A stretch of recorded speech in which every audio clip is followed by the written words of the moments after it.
Okay so hello everyone and welcome back to another video. तो आज की video में मैं बात करने वाला हूँ थोड़ा बहुत बिटकॉइन ट्रेडिंग के बारे में। तो बिटकॉइन ट्रेडिंग मैंने लास्ट मंथ ही चालू करी है और मैं अपने जर्नी को थोड़ा बहुत यहाँ पे डॉक्यूमेंट करना चाहता हूँ यूट्यूब पे। ठीक है, so this is going to be bitcoin trading episode 1। ठीक है, तो यहाँ पे आज हम लोग बात करने वाले हैं सिंपल कि बस मेरा जो एक महीने की जर्नी रही है उसके बारे में हम लोग बात करेंगे। तो सबसे पहली चीज़ तो हम लोग डिस्कस करेंगे मेरे पीएनएल के बारे में, जो मैंने डेल्टा एक्सचेंज में ट्रेड करके कमाया है। सेकंड चीज़ हम लोग बात करेंगे अपनी मिस्टेक्स के बारे में कि क्या क्या मिस्टेक्स रही। थर्ड चीज़ के बारे में जो हम लोग बात करेंगे वो ये रहेगा कि प्लेटफॉर्म जो है डेल्टा एक्सचेंज है ना, यहाँ पे डेल्टा एक्सचेंज के बारे में हम लोग इसकी फीस के बारे में बात करेंगे एंड इसको हम लोग कैसे ओवरकम कर सकते हैं।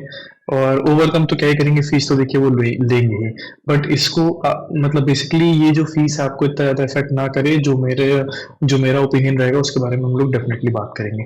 ठीक है, जो फोर्थ पॉइंट रहने वाला है वो ये रहने वाला है कि क्या मैंने ट्रेड्स लिए हैं वो क्या क्या देख कर ली हैं और मैंने क्या क्या एक्सपेरिमेंट किया है और मैंने एक्सपेरिमेंट करके क्या क्या चीज़ें सीखी हैं डेल्टा एक्सचेंज में और ओवरऑल बिटकॉइन के बिहेवियर में। हम इसके बारे में बात करेंगे। ओवरऑल एक तरीके से मैं अपने डिस्क्रिप्शन के बारे में बात करूंगा जो मैं बिटकॉइन के चार्ट को देखते हुए फील करता हूँ। ठीक है, तो चलिए हम लोग यहाँ पे थोड़ा बहुत पहले पीएनएल वगैरह के बारे में बात कर लेते हैं। तो यहाँ पर अभी मेरी एक पोजीशन करंटली रनिंग है, अभी जस्ट मैंने बनाई है। जैसे ही 8 बजा था यूएस मार्केट जैसे ही ओपन होता है वैसे ही अप्रोक्सीमेटली उसी के आसपास मैंने यहाँ पे पोजीशन बनाई थी। तो वो पोजीशन क्यों बनाई थी उसके बारे में हम पहले बाद में बात करेंगे। अभी यहाँ पर मैं अपने पीएनएल के बारे में थोड़ा सा बात कर लेता हूँ। तो यहाँ पर मैंने ट्रेडिंग चालू करी थी फरवरी में मैंने चालू करी थी 17th ऑफ फरवरी को, if I am not wrong. लेकिन यहाँ पे मैं 10 फरवरी से लगा लेता हूँ, उससे लेके अब तक। यहाँ पर अगर हम लोग अपना इक्विटी कर्व को देखेंगे तो यहाँ पे मेरा इक्विटी कर्व है वो परफेक्ट नहीं है और इनफैक्ट यहाँ पे दो बड़ी बड़ी मिस्टेक्स भी हैं, उसके बारे में भी हम लोग यहाँ पे डिस्कस कर लेते हैं। ठीक है, तो पहले यहाँ पे ओवरऑल देख लेते हैं। यहाँ पे 59,000 मैंने कमाया है ऑल। फ्यूचर्स में मैं बात करूं तो फ्यूचर्स में मेरे 29 ट्रेड्स रहे हैं। 34% का विन रेट ज़्यादा नहीं है।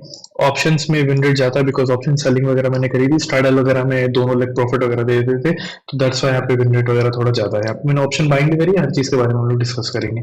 ठीक है, तो यहाँ पे प्रॉफिट इतना है और ओवरऑल मैंने यहाँ पे जो अकाउंट चालू किया था 50,000 पे किया था। नंबर ऑफ ट्रेड्स थोड़े से ज़्यादा है, वैसे मैं ज़्यादा तो नहीं कहूँगा बिकॉज देखिए एक महीने में 30 डेज होते हैं, मान के चलते 30 to 31 डेज होते हैं, है ना। 31 डेज में अगर मैं पर डे एक ट्रेड बना रहा हूँ तो 42 ट्रेड्स, मतलब कुछ कुछ दिन अगर मैं दो ट्रेड भी बना ले रहा हूँ मान के चलते, तो दो ट्रेड पर डे के हिसाब से कमी है, बहुत ज्यादा नहीं है। बट द इशू इज कि आप लोग को यहाँ पर दिख रहा होगा 59,000 रुपीज मैंने यहाँ पे गेन किया है, which is double of my account. मैंने अपना अकाउंट को डबल से ज्यादा कर लिया था, 50,000 मैंने यहाँ पे लगाए थे। बट द इशू इज कि यहाँ पे मेरे को सिर्फ 78,000 का भी यहाँ पे प्रॉफिट दिख रहा है, which is 28,000 more than my initial amount. ठीक है, तो यहाँ पे देखा है तो बाकी का जो अमाउंट है 59,000 माइनस 28,000 वो सारा का सारा टैक्सेस में गया है। टैक्सेस बोल रहा हूँ, सॉरी, फीस में गया है। फीस एंड टैक्स दोनों लगता है, जीएसटी भी लगता है यहाँ पे और इन लोगों की प्लेटफॉर्म फीस भी बहुत ज्यादा है, तो वहां पर काफी ज्यादा चार्जेस गए हैं। तो आई डेफिनेटली बिलीव कि यहाँ पे इस चीज को ओवरकम करने के लिए मुझे क्या करना पड़ेगा, यहाँ पे डेफिनेटली यहाँ पे मुझे या तो अपना लॉट साइज इंक्रीज करना पड़ेगा।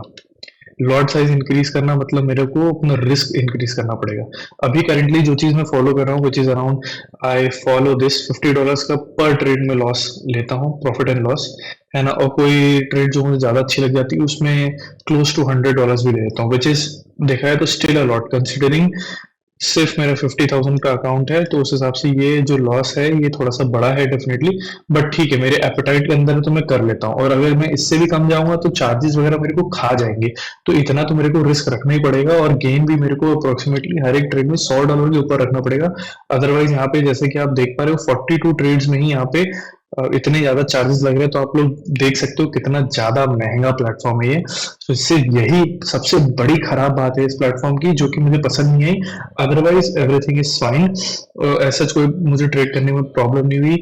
और थोड़ा बहुत ऑप्शंस के बारे में हम लोग बात करेंगे कि स्प्रेड का क्या इशू रहता है, थोड़ा बहुत उसके बारे में हम लोग बात कर लेंगे बाद में। ठीक है, तो ये अकाउंट के बारे में मैंने बात कर लिया अपना, जो मेरा प्रॉफिट एंड लॉस रहा है यहाँ पे। और यहाँ पे जो आप लोग देख रहे हो, चलो थोड़ा सा जर्नी के बारे में अपना डिस्कस कर लेता हूँ। यहाँ पे मैंने थोड़ा बहुत क्या बोलते हैं एक्सपेरिमेंट किया था। तभी यहाँ पे थोड़ा बहुत ड्रॉडाउन मुझे देखने को मिला। एक्सपेरिमेंट मैंने कैसे किया था यहाँ पे, और मैंने ऑप्शन बाइंग भी करी थी, मैंने ऑप्शन सेलिंग भी करी थी। सबसे पहला जो मैंने ट्रेड बनाया था इस अकाउंट में वो ये था, स्ट्रैडल बनाया था मैंने। अभी चार्ट के ऊपर भी चलते हैं, हर चीज के बारे में हम लोग डिस्कशन करेंगे। ऑप्शन बाइंग तो मैं एकदम सख्त मना करूंगा, यहाँ पे एकदम करने लायक है नहीं।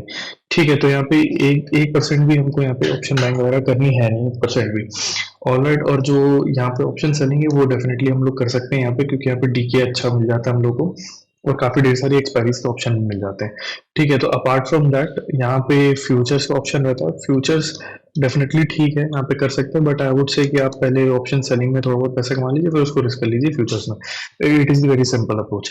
तो यहाँ पे मैंने एक्सपेरिमेंट वगैरह किया, थोड़ा बहुत यहाँ पे मेरे को लॉसेस देखने को मिले, फिर मार्केट में मेरे को थोड़ा बहुत प्रॉफिट हुआ, फिर यहाँ पे लॉसेस हुए, मार्केट को मैं समझ नहीं पा रहा था, या मल्टीपल ट्रेड्स भी मैंने यहाँ पे बनाए थे। देन उसके बाद this was the biggest mistake that I did, और जो कि मैं कहूँगा कि ये एमेचर मिस्टेक थी मेरी सबसे बड़ी।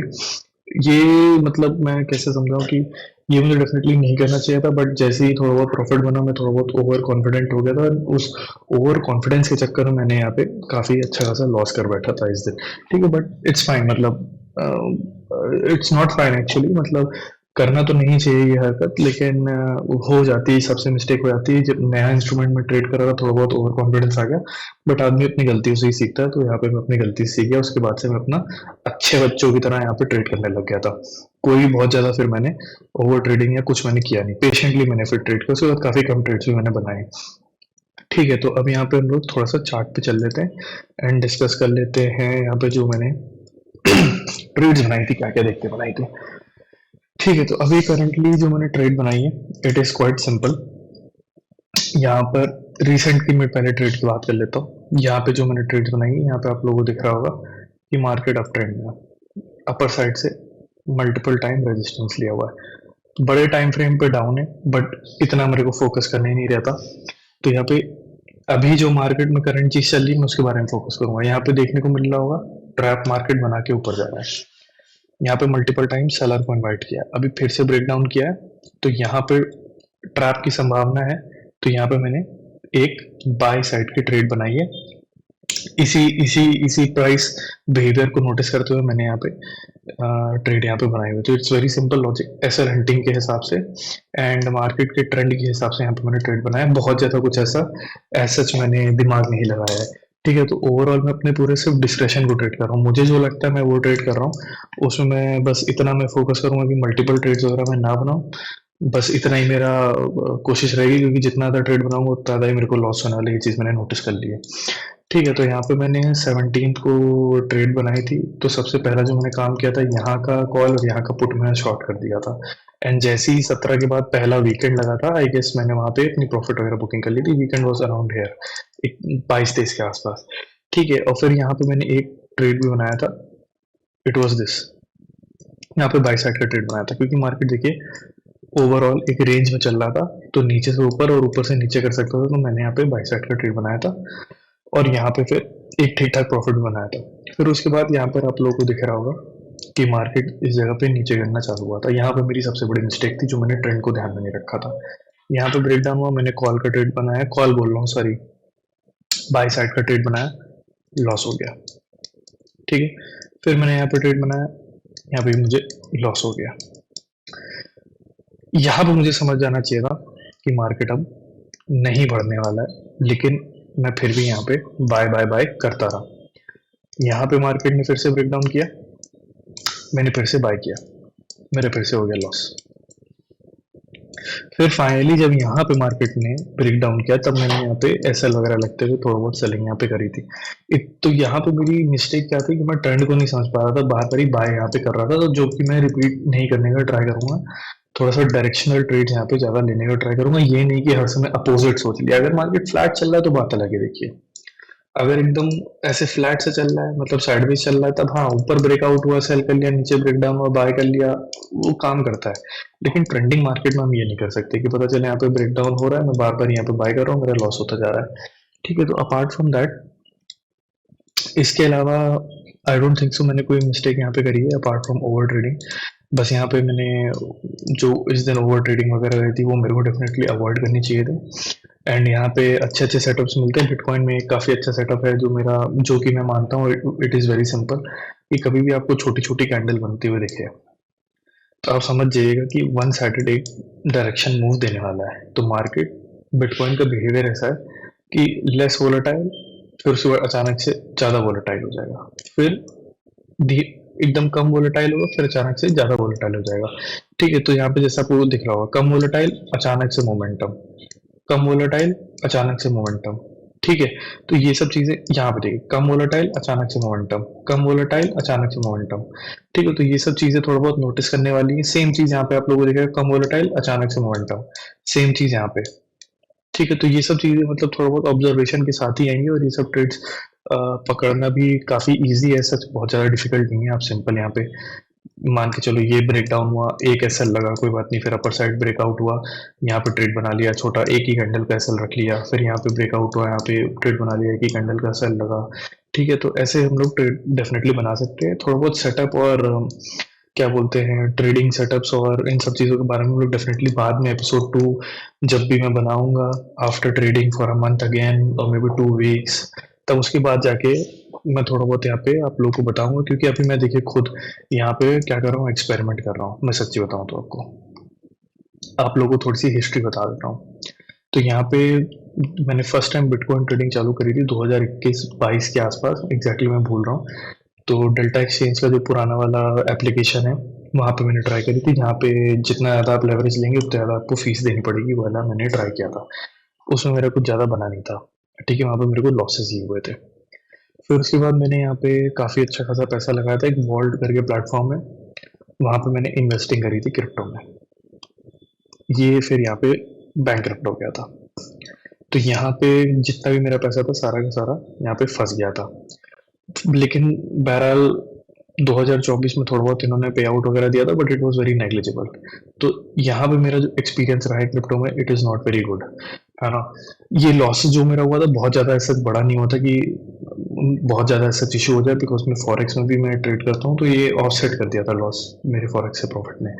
बट यहाँ पे सबसे बड़ा लॉस जो मेरा हुआ था ये वॉल्ट प्लेटफॉर्म की वजह से हुआ था। तो थोड़ा क्रिप्टो को लेके मैं काफ़ी पीछे था, तभी मैंने इस फरवरी में ही 2025 में मैंने चालू किया है। अदरवाइज मैं, अगर ये डेल्टा एक्सचेंज का इंडिया वाला प्लेटफॉर्म नहीं आया होता और मार्केट में इतना ट्रेंड ना चल रहा होता डेल्टा एक्सचेंज वगैरह का, तो मैं यहाँ पे घुसता भी नहीं। ठीक है, सो ये थोड़ी सी मेरी हिस्ट्री रही है क्रिप्टो के साथ में। एंड आई होप मतलब मैं थोड़ा बहुत इसमें ढंग से ट्रेड कर पाऊंगा, अपने पुरानी नॉलेज को अच्छे से यूटिलाइज कर पाऊंगा। एंड देखते हैं आगे क्या होता है। So I think that's all for this video. Thanks for watching and bye.